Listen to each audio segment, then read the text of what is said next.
question B. Now assume that the probability that Antonio misses the next train because he is distracted by his smartphone, unlikely, is 0.12. If he misses the next train, he's sure to get on the one after that. Find the probability that he waits between 9 and 19 minutes. Okay, so this is a bit sneaky. They haven't asked you anything particularly straightforward with the uniform distribution. They've now muddled it up into basically what is effectively a tree diagram. Okay, so you've got, does he get on the first train or does he get on the second train? So the chance he misses the train is 0.12. So therefore the chance he doesn't miss it would be 0.88. So we'll fill in those two decimals there.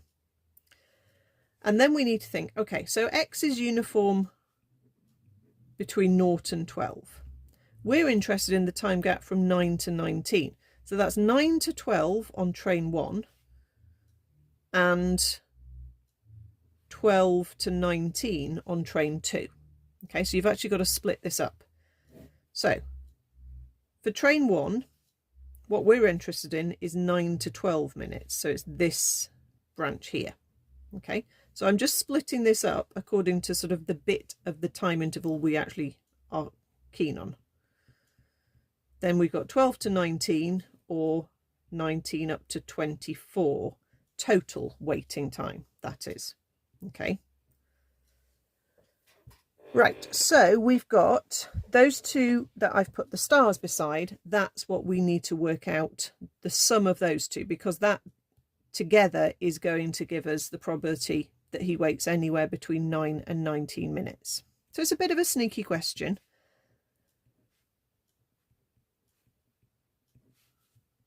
Okay, as soon as you see it explained, it probably makes sense. Okay, so I need to fill in these probabilities. So to do that, let's look at our rectangle. So from 0 to 12 is area 1. So from 9 up to 12 is a gap of 3 compared to a gap of 12. 3 and 12 is the probability. I know that can cancel down. So that would be 3 and 12. That would be 9 and 12. I don't need that branch. The other one is the next rectangle, which is 12 up to 24, but it's still a gap of 12. So 12 to 19 is that part. That's a gap of 7. So that is 7/12 of the whole rectangle. And then that bit would be 5/12. Okay. So that's the bit where we've used the shading of the rectangle to get a probability. So coming back to our tree diagram, we need 0.88 times 3/12 plus 0.12 times 7/12. Okay, there's our calculation. 0.88 times 3/12 add 0.12 times 7/12. 29/100ths or 0.29. Part 2. Okay, so another conditional. This paper's got a lot of conditional probability in it.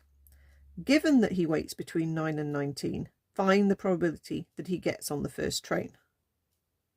Okay, so if you have a tree diagram, the easiest way to do a conditional probability is not to worry about the formula. It's just to write your fraction down straight away.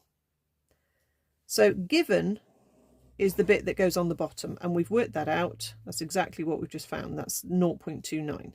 Okay, so it's out of these two only options. Okay, we can't be on the top route or the bottom route. We're definitely on one of these two routes here. So the first train is this one. Okay, so we want the calculation corresponding to that route on the top of the fraction. Okay, so it's basically like saying this plus this make a total of 0.29. What I'm asking really is what proportion of this total is made up from this root. Okay, so we're just basically saying this compared to this. Okay, you were watching where I was pointing then. 0.88 times 3/12 is 11/50ths, or 0.22. So it's basically saying what proportion of 0.9 is 0.22. And it's 22/29. If you want it as a decimal, it's about 0.759. You know, they might phrase it as something like, given that he waits between 9 and 19 minutes, what proportion of these times would he have got on the first train? And then you'd turn that into a percentage and you'd say 76% of the time he waits between 9 and 19, he's got on the first train. So they can slightly change the phrasing, but that idea hopefully is the same every time.